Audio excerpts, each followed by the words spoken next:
اعوذ باللہ من الشیطان اللعین الرجیم بسم اللہ الرحمن الرحیم الحمدللہ رب العالمین الصلاة والسلام علی رسولہ الکریم وآلہ الطیبین الطاہرین المعصومین ولعنۃ اللہ علی اعدائہم مغاصبی حقوقہم اجمعین.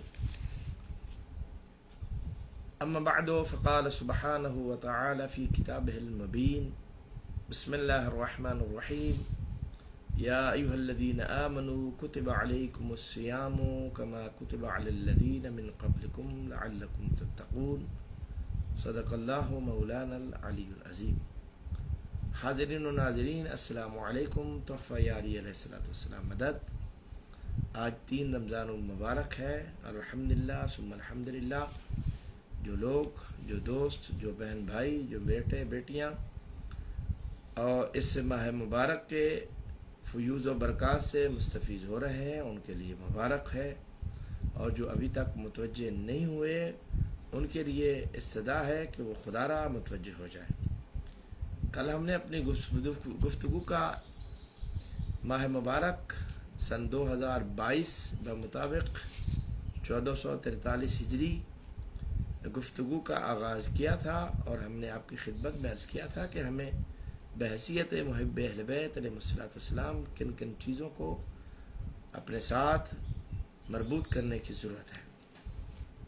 قرآن پاک کی اس آیت مبارکہ میں ذات واجب نے اہل ایمان کو متوجہ فرمایا. یا ایھا الذین آمنوا کتب علیکم الصیام. اے ایمان والو، ہم نے اہل ایمان پر روزوں کو فرض قرار دیا ہے. بات قابل فکری ہے. کما کتب علی الذین من قبلکم، جس طرح ہم نے تم میں سے پہلی امتوں پر روزوں کو فرض قرار دیا تھا. انتہائی قابل توجہ امر یہ ہے کہ کیا آدم علیہ السلام سے لے کر حضرت عیسیٰ علیہ السلام تک ان انبیاء ما سلف کی امتوں پر روزے فرض تھے؟ آپ اگر تاریخ انسانیت کے ورق گردانی کریں تو آپ کو کہیں نہیں ملے گا کہ کسی امت پر بھی روزے فرض تھے. پھر قرآن پاک کیوں کہہ رہا ہے کما کتب علی الذین من قبلکم؟ یہ بات قابل فکر ہے. جس طرح ہم نے تم میں سے پہلے امتوں پر روزوں کو فرض قرار دیا تھا، ان پر بھی واجب قرار دیے تھے. تو سوال یہ پیدا ہو رہا ہے کہ یہاں امت سے مراد لوگوں نے یہی کیا کہ جس طرح تم سے پہلی امتوں پر. لفظ یہ ہے کما کتب علی الذین من قبلکم، جس طرح تم میں سے پہلے اہل ایمان پر ہم نے روزوں کو فرض قرار دیا تھا. تو یہ بات قابل فکر یہ ہے کہ یہاں اہل ایمان سے مراد کیا امتوں کو لیا جائے گا؟ یہ کوئی اور ذوات ایسی ہیں جنہیں اللہ صاحب ایمان قرار دے رہی ہے. اس آیت کی تفصیل کے لیے، اس کی شرح کے لیے، اس کی وضاحت کے لیے ہمیں سورہ آل عمران کی اس آیت مبارکہ پر غور کرنا ہوگا. بسم اللہ الرحمن الرحیم. وَإِذْ أَخَذَ اللَّهُ مِيثَاقَ النَّبِيِّينَ لَمَا آتَيْتُكُم مِّن كِتَابٍ وَحِكْمَةٍ ثُمَّ جَاءَكُمْ رَسُولٌ مُصَدِّقٌ لِّمَا مَعَكُمْ لَتُؤْمِنُنَّ بِهِ وَلَتَنصُرُنَّهُ. اس آیت مبارکہ میں اللہ نے اہل ایمان کا وضاحت کے ساتھ تذکرہ فرمایا کہ میں جن کو قرآن میں سابق امم میں اہل ایمان قرار دے رہا ہوں وہ کون ہے. وَإِذْ أَخَذَ اللَّهُ مِيثَاقَ النَّبِيِّينَ. اس وقت کو یاد کرو جب ہم نے اپنے انبیاء علیہ السلام سے میثاق لیا، عہد لیا، پیمان لیا، وعدہ لیا. لَمَا آتَيْتُكُم مِّن كِتَابٍ وَحِكْمَةٍ، ہم نے تمہیں کتاب بھی دی ہے، حکمت بھی دی ہے. اے گروہ انبیاء علیہ السلام، ہم نے تمہیں کتاب بھی دی ہے، حکمت بھی دی ہے. ثُمَّ جَاءَكُمْ رَسُولًا، اور ایک ایسا لمحہ آئے گا کہ ایک ایسا رسول آئے گا جو خاتم المرسلین ہوگا صلی اللہ علیہ وآلہ وسلم. لَتُؤْمِنُنَّ بِهِ وَلَتَنصُرُنَّهُ، تم پر واجب ہے کہ تم میرے اس رسول پر ایمان لاؤ. انبیاء علیہ السلام سے خدا کہہ رہا ہے، یعنی تم حضرت محمد صلی اللہ علیہ وآلہ وسلم جب دنیا میں تشریف لائیں اور وہ اپنی نبوت کا اعلان فرمائیں تو تم انبیاء علیہ السلام پر واجب ہے کہ تم میرے نبی پر ایمان لاؤ. وَلَا تَنْصُرُنَّهُ، اور صرف ایمان لانا کافی نہیں ہے، اس کی نصرت بھی کرنی ہے. قال اقررتم واخذتم على ذلكم اسری، اے گروہ انبیاء کیا تمہیں میری یہ شرط قبول ہے؟ قالوا اقررنا، تو سب نے یک زبان کہا ہے پروردگار ہم اس بات کا اقرار کرتے ہیں، اس کو قبول کرتے ہیں، اس کو تسلیم کرتے ہیں۔ قال فاشهدوا وانا معكم من الشاہدین، اے گروہ انبیاء اس قرارداد، اس معاہدے کہ تم بھی گواہ رہو اور میں بھی تمہارے ساتھ گواہ ہوں۔ فمن تولى بعد ذلك فاولئک هم الفاسقون، اور جس نے اس اقرار کے بعد اس عہد و پیمان سے منہ موڑا اسے میں صف انبیاء علیہ الصلوۃ والسلام سے نکال دوں گا۔ چونکہ قرآن میں کچھ لفظیں ایسی ہوتی ہیں نہایت معذرت کے ساتھ کہ جو خدا تو علی کل شیء قدیر ہے، مالک ہے کائنات کا، وہ جو مرضی کہے، لیکن ہماری ذمہ داری یہ بنتی ہے کہ جب کسی ذات مقدس کا تذکرہ ہو، انبیاء علیہ الصلوۃ والسلام کا تذکرہ ہو اور کوئی ایسا سخت الفاظ قرآن میں آ جائے تو ہمیں اس لفظ کی ادائیگی میں احتیاط کی ضرورت ہے۔ اللہ اپنے انبیاء علیہ الصلوۃ والسلام سے کہہ رہا ہے فمن تولى بعد ذلك فاولئک هم الفاسقون، کہ جس نے اس شرط کے بعد روگردانی کی میں اسے الیاذ باللہ فاسقین میں سے قرار دوں گا، یعنی گویا صف انبیاء علیہ الصلوۃ والسلام سے نکال دوں گا۔ تو یہاں اہل ایمان سے مراد انبیاء ہے علیہ الصلوۃ والسلام، اور اگر آپ تاریخ انسانیت کا مطالعہ کریں تو اللہ نے انبیاء علیہ الصلوۃ والسلام پر روزوں کو فرض قرار دیا تھا، امتوں کو نہیں۔ اور سبحان اللہ کیا شان ہے امت مصطفیٰ صلی اللہ علیہ وآلہ وسلم کے اہل ایمان کی، کہ جنہیں قرآن یہ کہہ رہا ہے کما کتب علی الذین من قبلکم، جس طرح تم میں سے پہلے اہل ایمان پر ہم نے روزوں کو فرض قرار دیا تھا تم پر بھی فرض قرار دیا ہے۔ یعنی جو کام اللہ نے انبیاء ما سلف سے لیا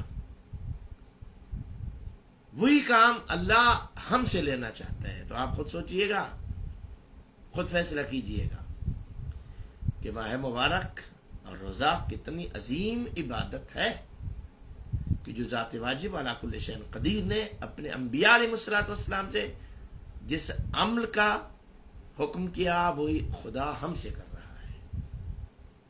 تو لذا ضرورت اس امر کی ہے کہ ہمیں اس حکم کی تعمیل میں کسی قسم کی سستی کہلی سے کام نہیں لینا چاہیے۔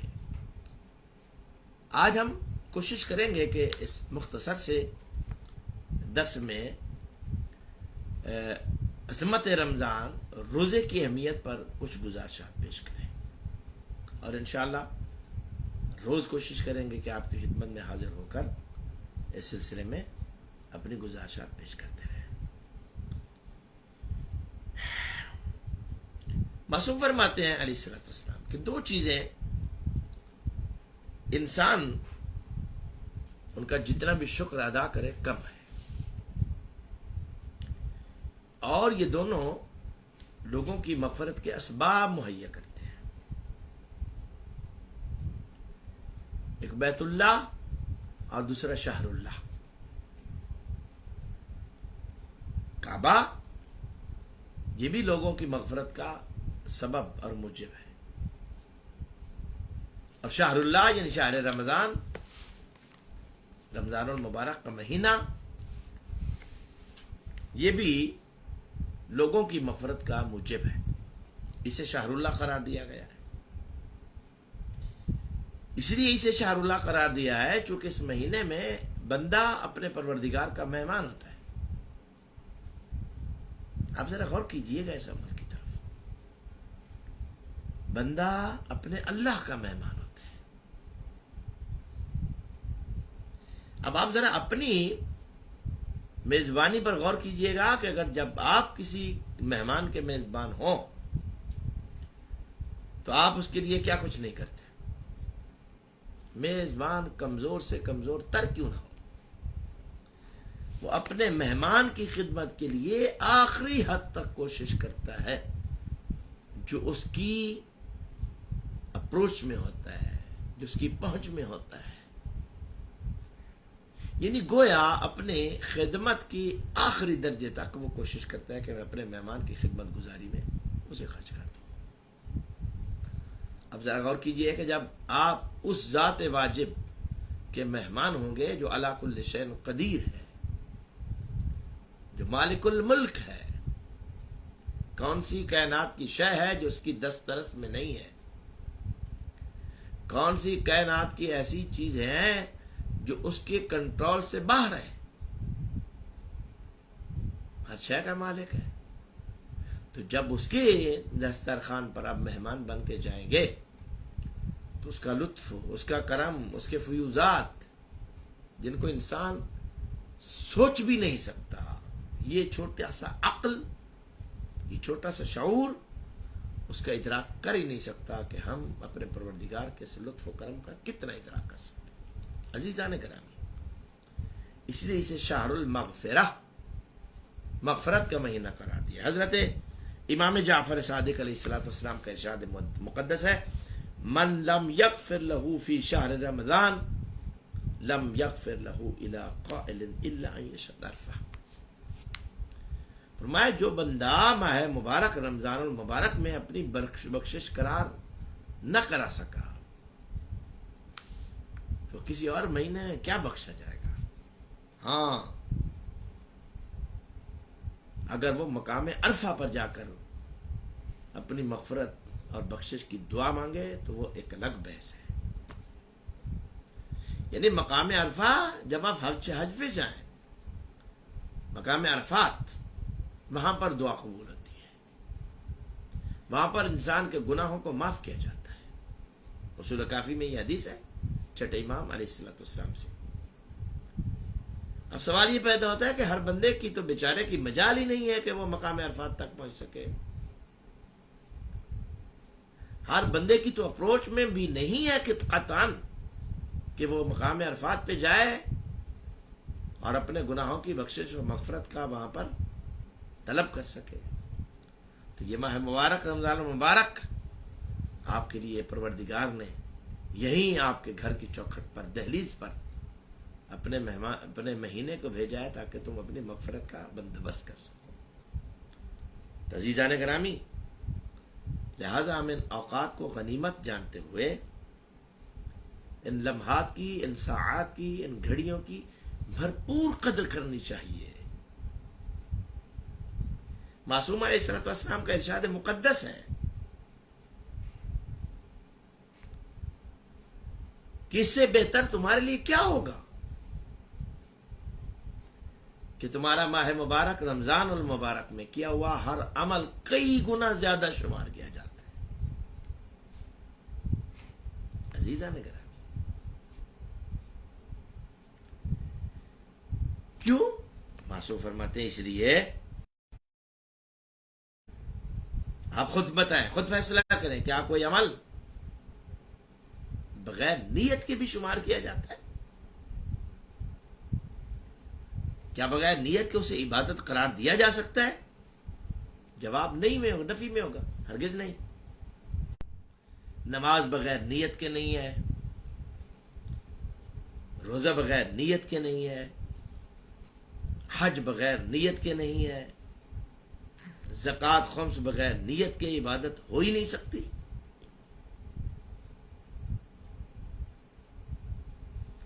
لیکن معصوم فرماتے ہیں علیہ السلام فرماتے ہیں کہ پروردگار نے کہا کہ اس مہینے میں تمہیں ایک ایسا عمل بتاتا ہوں جس کے لیے نیت کی ضرورت بھی نہیں ہے، تم سو جاؤ تو ہمیں اسے عبادت شمار کریں گے۔ نومکم فیہ عبادہ، فرمایا رمضان المبارک میں اگر تم نے روزہ رکھا ہے اور پروردگار کے حکم کی اتباع میں رکھا ہے، پروردگار تیرا حکم ہے اس لیے بندہ حاضر ہے۔ معصوم علیہ السلام فرماتے ہیں روزے کی حالت میں نومکم فیہ عبادہ، کہ تمہارا سو جانا عبادت ہے، حالانکہ کوئی عبادت بغیر نیت کے نہیں ہو سکتی، لیکن تمہارا سو جانا، اس میں کون سی نیت ہے، کون سی عبادت کا قصد ہے؟ کوئی بھی نہیں ہے۔ اپنے سکون کے لیے، اپنے وجود کو تسکین دینے کے لیے سو گئے. فرمایا یہ سو جانا تمہارا عبادت ہے. عزیزان گرامی، بزرگان محترم، اس سے بڑا لطف اس ذات واجب کا کیا ہو ہم پر. اور پھر جب آدمی انسان محبت اہل بیت علیہ الصلوۃ والسلام سے سرشار ہو کر اپنے پروردگار کی بارگاہ میں اس کی اطاعت کے لیے، اس کی فرما برداری کے لیے اپنے آپ کو جھکا دیتا ہے، پوری کائنات سے اپنے ہاتھ اٹھا لیتا ہے اس قصد سے، اس ارادے سے کہ میں اپنے پروردگار کے لیے، اپنے مولا متقیان امیر المؤمنین علی علیہ الصلوۃ والسلام، ائمہ اہل بیت علیہ الصلوۃ والسلام کے حکم اور ان کی رہنمائی میں اپنے پروردگار کی خدمت میں حاضر ہوں. تو معصوم فرماتے ہیں ان لمحات میں تمہارا سو جانا عبادت ہے. وَأَنفَاسُكُمْ، فرمایا تمہارا اس مہینے میں روزے کی حالت میں سانس لینا تسبیح ہے. سبحان اللہ والحمد للہ ولا الہ الا اللہ واللہ اکبر پڑھیں گے تو ثواب ہوگا. یعنی دین اسلام میں تربیت دیا گیا ہر عمل جب آپ اس کو انجام دیں گے تو اس کا ثواب ہوگا، تب وہ شمار ہوگا. لیکن نہیں، معصوم علیہ الصلوۃ والسلام کا ارشاد مقدس ہے کہ رمضان المبارک میں حالت روزہ میں تمہارا سانس تسبیح ہے. عزیزان گرامی، ذرا سانس کی قیمت اور حقیقت کی طرف دیکھو تو صحیح کہ اللہ نے پوری کائنات میں کس کے سانسوں کو اتنا مقام اور اتنا معیار عطا کیا ہے کہ وہ اس حد تک، اس درجے تک پہنچ جائیں کہ اسے عبادت اور تسبیح قرار دیا جائے. خدا اس بات کی طرف توجہ دیجیے، سینے میں محمد و اہل بیت محمد علیہ الصلوۃ والسلام کی محبت موجود ہو، اور محبت سے مراد زبانی دعویٰ نہیں ہے. محبت عمل کا تقاضا کرتی ہے، دلیل مانگتی ہے. تو ہمیں اپنی محبت کو واضح کرنا چاہیے. حضرت امام محمد باقر علیہ الصلوۃ والسلام کا ارشاد مقدس غالباً میں نے کل بھی عرض کیا تھا. معصوم علیہ الصلوۃ والسلام کا فرمان ہے کہ سنو، تم ہمارے ایسے شیعہ بن جاؤ، ایسے محب بن جاؤ، ایسے پیار کرنے والے بن جاؤ کہ جب تم گلی سے چل رہے ہو تو لوگ تمہیں تمہارے نام سے نہ پہچانے، تمہیں ہمارے نام سے پہچانے. تو عزیزان گرامی، ہم انشاءاللہ العزیز کوشش کریں گے فضائل رمضان کے حوالے سے، اس کی عظمتوں کے حوالے سے جو فرامین اہل بیت علیہ الصلوۃ والسلام ان کی روشنی میں آپ کی خدمت میں کچھ گزارشات پیش کریں. میں الحمدللہ شکر گزار ہوں جو احباب، بزرگان، دوستان، عزیزان اس وقت ہمارے ساتھ لائیو موجود ہیں. خدا ان سب کی عبادت کو قبول فرمائے. محمد اہل بیت محمد علیہ الصلوۃ والسلام کا صدقہ خدمت کا اس کو انجام دینے کی توفیق عطا فرمائے. یہ ماہ مبارک ہم سے بہت سارے تقاضے کرتا ہے. میں یہاں پر یہ پیغام دینا ضروری سمجھتا ہوں. انتہائی معذرت خواہ ہوں کہ نیٹ ورک کی وجہ سے بیچ میں سے بات ہماری رک جاتی ہے جو ہمارے اختیار میں نہیں ہے. میں یہ ضروری سمجھتا ہوں کہ اس وقت بین الاقوامی حالات کے پیش نظر اور پاکستان کے حالات کے پیش نظر مکتب تشیع، مکتب اہل بیت علیہ الصلوۃ والسلام کے ہر فرد کی کچھ ذمہ داری ہیں. اور اس وقت ہمیں بحیثیت ملت تشیع، ملت محبان اہل بیت علیہ الصلوۃ والسلام اس امر کی ضرورت ہے کہ ہم اس ماہ مبارک میں اپنے احباب کو، اپنے بزرگان کو، اپنے دوستان کو، اپنے عزیزان کو، ماؤں بہنوں بیٹیوں کو یہ پیغام دیں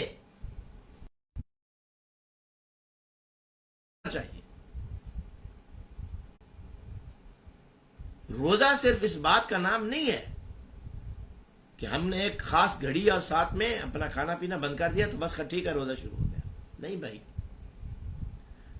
عبادت اس وقت عبادت جب اس میں احساس عبادت ہو. اگر عبادت آپ کے اعضاء و جوارح پر حکمرانی نہیں کر رہی تو پھر وہ عبادت نہیں ہے. محبت اہل بیت علیہ الصلوۃ والسلام کا مطلب یہ ہے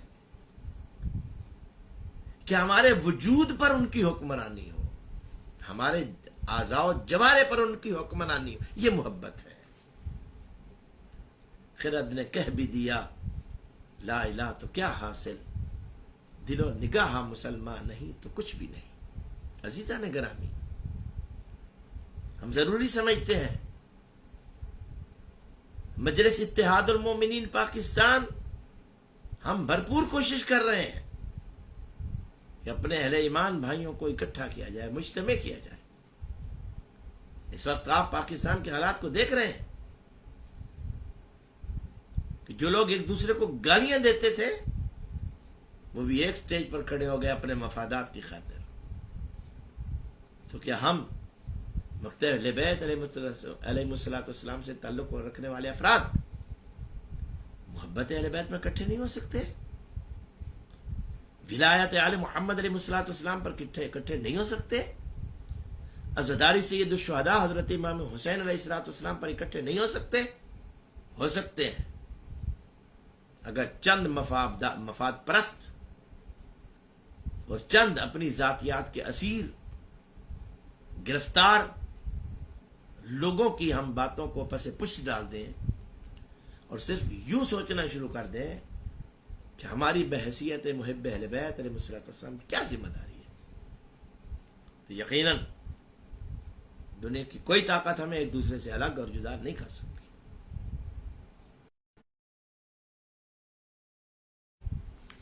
جہاں پر ہمیں رمضان المبارک کا پہلا جمعہ انشاءاللہ قریب ہے، آج منگل ہے اور جمعۃ المبارک قریب ہے. نماز جمعہ پر جب آپ شریک ہوں تو اپنے دل کو پاک صاف کر کے جائیے. کسی مومن بھائی کے لیے، کسی محب اہل بیت علیہ السلام کے لیے ہمارے دلوں میں رائی برابر کدورت اور نفرت نہیں ہونی چاہیے. یاد رکھیے گا. دیکھیں، عقیدہ مولا اور موالی کے بیچ کا معاملہ ہے. اس میں تیسرے بندے کا کوئی کریکٹر نہیں ہے. میں کون ہوتا ہوں کسی کے عقیدے پر انگلی اٹھانے والا؟ میں کون ہوتا ہوں کسی کے عقیدے کو زیر سوال لانے والا؟ یہ مولا اور موالی کا معاملہ ہے. بندہ جانے اور اس کا امام جانے ہم کون ہوتے ہیں. ہاں، اگر ہم یہ محسوس کرتے ہیں کہ ہمارے فلاں بھائی کا عقیدہ اور نظریہ اس معیار کا نہیں ہے جو ہم سے اہل بیت علیہ السلام چاہتے ہیں، تو محبت کے ساتھ، احترام کے ساتھ، الفت کے ساتھ اسے متوجہ کرنا چاہیے، اس کے لیے دعا کرنی چاہیے. یہ کیا بات ہو گئی کہ ہم ایک دوسرے کے خلاف زبان کھولتے رہیں اور اس کی ایک دوسرے کی توہین کرتے رہیں؟ ہرگز نہیں. تو عزیزان گرامی، اس حوالے سے میں عرض کر رہا تھا انفاسکم فیہ تسبیح. روزے میں آپ کے جو سانس ہیں وہ تسبیح شمار کیے جاتے ہیں. آپ محسوس تو کیجئے کہ یہ کتنا بڑا خدا نے ہمارے لیے اسباب مغفرت فراہم کی ہے. اور اس لیے میں نے حدیث آپ کی خدمت میں عرض کی، معصوم نے فرمایا علیہ السلام کہ جس بندے کی بخشش و مغفرت رمضان المبارک میں نہیں ہو سکتی، اس کی بخشش و مغفرت کسی مہینے میں بھی نہیں ہو سکتی. لہذا اللہ پاک نے جو حکم اپنے انبیاء علیہ السلام کے لیے فرمایا، وہی حکم ہمارے اور آپ کے لیے فرمایا. اور میں یہ سمجھتا ہوں کہ ہم جو اپنے آپ کو محب اہل بیت علیہ السلام کہتے ہیں، دعویٰ کرتے ہیں، ہم پر تو سب سے زیادہ فرض یہی ہے چونکہ ہمارا ہی تو طبقہ ہے جو گلے پھاڑ پھاڑ کے اپنے آپ کو مومن قرار دیتا ہے. تو گویا علامت ایمان یہی ہے کہ ہمیں اس ماہ مبارک کا احترام کرنا چاہیے. اور آگے پھر حضرت امام محمد باقر علیہ الصلوۃ والسلام کا ارشاد مقدس ہو رہا ہے کہ روز قیامت ماہ مبارک رمضان المبارک ایک نورانی شکل میں ظاہر ہوگا اور اہل محشر اس کی اس ندا کو سنیں گے کہ انا بری مما خصمہ شہر رمضان.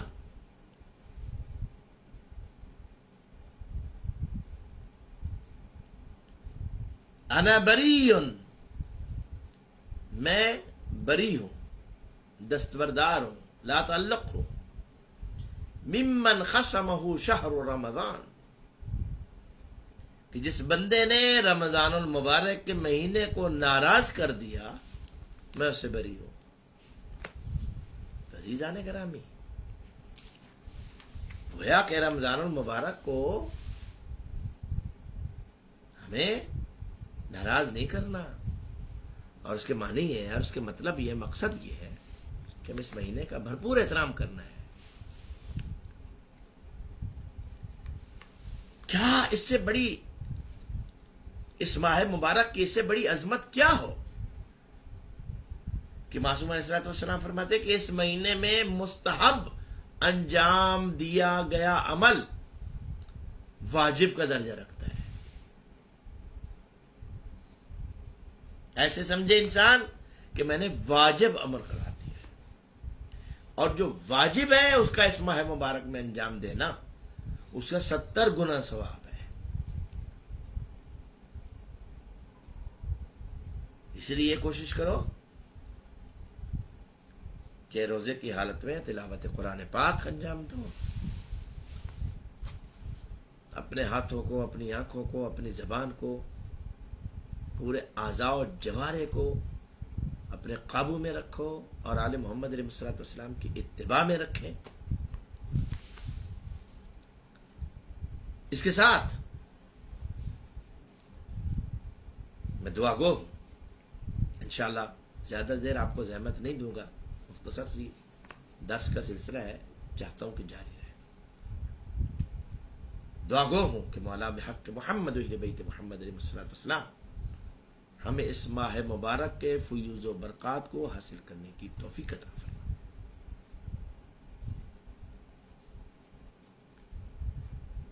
اور ہمیں اپنے وارث حقیقی،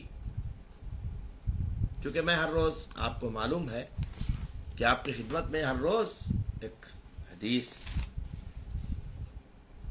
پیغام حضرت امام زمانہ عجل اللہ تعالی فرج الشریف کے حوالے سے روز پیش کرتا ہوں. تو میں کوشش کروں گا کہ اپنے روز کے اس بیان میں اس حدیث کا سلسلہ بھی مربوط رکھوں. اس لیے حضرت امام زمانہ عجل اللہ تعالی فرج الشریف کی رعیت کے حیثیت سے ہماری بہت سی ذمہ داری ہے. اگر آپ چاہتے ہیں کہ آپ بارگاہ حجت خدا عجل اللہ تعالی فرج الشریف میں سرخرو ہو جائیں تو خدا را اپنے اوپر کنٹرول کریں، اور کسی مومن بھائی کی دل آزاری، اس کی توہین اور خدا نخواستہ اس کی تذلیل کا باعث و موجب نہ بنے. یاد رکھیے گا محب اہل بیت علیہ الصلوۃ والسلام کی شان یہی ہوتی ہے کہ وہ کسی دوسرے کی توہین کر کے خوش نہیں ہوتا. میں امید کرتا ہوں کہ آپ سب ہماری اس گزارشات پر بھرپور عمل کی کوشش کریں گے، اور اس ماہ مبارک میں اپنے تمام مومن بھائیوں کے ساتھ، تمام محبان اہل بیت علیہ الصلوۃ والسلام کے ساتھ، قطع نظر اس کے کون کس معیار کا شیعہ ہے، یہ معیار مقرر کرنا نہ ہمارا حق ہے نہ ہمارے بس میں ہے. یہ فیصلہ ہمارا مالک کرے گا. ہمارے لیے اتنا کافی ہے کہ ایک بندہ ولایت امیر المومنین علی ابن ابی طالب علیہ السلام کا قائل ہے، ولایت کا اقرار کرتا ہے، عزاداری سید الشہداء حضرت امام حسین علیہ السلام کو اپنی زندگی کا سب سے بڑا سرمایہ سمجھتا ہے، کافی ہے ہمارے لیے. اس کا معیار عقیدت کتنا چھوٹا اور کتنا بلند ہے یہ ہمارا معاملہ نہیں ہے. تو حضرت حجت خدا عجل اللہ تعالی فرج الشریف غیبت کبریٰ کا مہینہ ہے، ایک دور چل رہا ہے، ہم آپ کی ریت ہے اور بحیثیت ریت اپنے اپنے وارث مولا کو کوشش کرنا ہے کہ وہ ہم سے راضی و خوشنود ہو. لذا حجت خدا عجل اللہ تعالی فرج الشریف کو راضی کرنے کا سب سے بڑا ذریعہ اور طریقہ کار یہی ہے کہ اپنے اہل ایمان کے بیچ میں محبت اور الفت کو فروغ دیں، اپنی دعاؤں میں شہداء ملت جعفریہ اور بالخصوص ابھی جو پشاور میں سانحہ ہوا، الحمدللہ ہم مجلس اتحاد المومنین پاکستان کی طرف سے بندہ حقیق کو یہ اعزاز حاصل ہوا کہ ہم شہداء کے ورثاء اور زخمیوں سے ملاقات بھی کی، ان کے لیے دعا بھی کی اور ان سے دعا لی بھی. یہ ہمارا الحمدللہ انتہائی کامیاب دورہ تھا اور ہم نے محسوس کیا کہ ہمارا اندرونی اختلاف ہمیں توڑ پھوڑ کا شکار کر رہا ہے اور دشمن کو اس سے فائدہ ہو رہا ہے. لہذا ہر وہ عمل جس سے دشمن کو فائدہ ہو ہمیں اس سے اجتناب کرنا چاہیے. یہی حجت خدا عجل اللہ تعالی فرج شریف کے ناصرین میں اپنے آپ کو شامل کرنے کا بہترین طریقہ یہی ہے کہ اہل ایمان کے ساتھ محبت اور یگانگت سے پیش آؤ. دعا ہے مولا بحق محمد و اہل بیت محمد علیہ السلام جہاں جہاں پر محبان آل محمد علیہ السلام بستے ہیں مولا سب کی خیر فرمائے. تمام اہل ولا و عزا کو مولا اپنے حفظ و امان نصیب فرمائے. شہداء ملت جعفریہ کے مولا درجات بلند سے بلند تر فرمائے. شہداء کے ورثاء کو ان کے بچوں کی مولا سرپرستی فرمائے. جو مجروحین ہیں، جو زخمی ہیں، بالخصوص پشاور سانحہ کے جتنے زخمی ہیں، مولا ان سب کو صحت یاب فرمائے.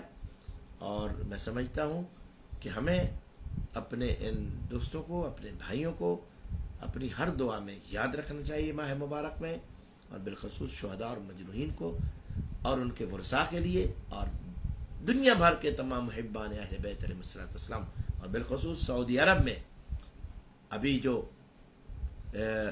اس یہودی حکومت نے جو 81